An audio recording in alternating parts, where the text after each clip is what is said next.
Nuwun, kula nuwun. Assalamualaikum warahmatullahi wabarakatuh. Rahayu. Bengi iki ning kene. Ning Karangawen, Kabupaten Demak lagi udan grimis riwis-riwis ora rampung-rampung.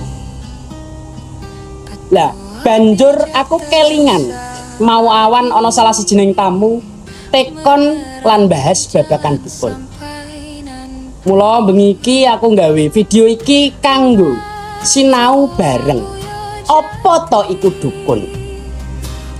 Sak temene tembung dukun iki wis ana saka jaman nenek moyang awake dhewe.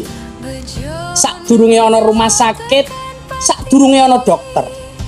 Dukun iku wong sing duwe kaweruh lan kasekten kanggo ngewangi wong liya, nganggo ilmu batin, ramuan utawa donga. Jaman biyen, dukun iku tokoh penting ing masyarakat.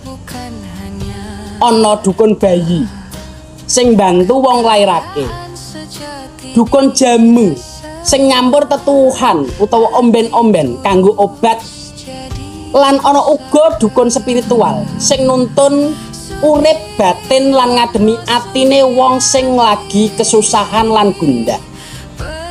Dukun dhewe sak ngertiku, sak gadukku, asale saka tembung Melayu kuno yaiku dukung, artine nuntun, nggendong utawa nulungi.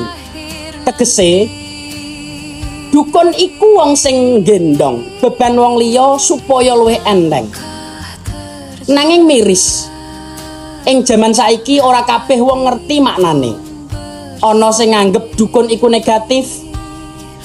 Kamangka, sejatine dukun iku warisan budaya. Simbol kearifan lokal, ilmu sing ora mung kanggo awake dhewe, nanging kanggo ngupadi kebecikan lan keselamatan bebrayan. Mula, ayo padha nguri-nguri. Tegese sejatine dukun Jawa dudu mung soal gaib, nanging soal welas asih lan ilmu kanggo ngewangi sesama.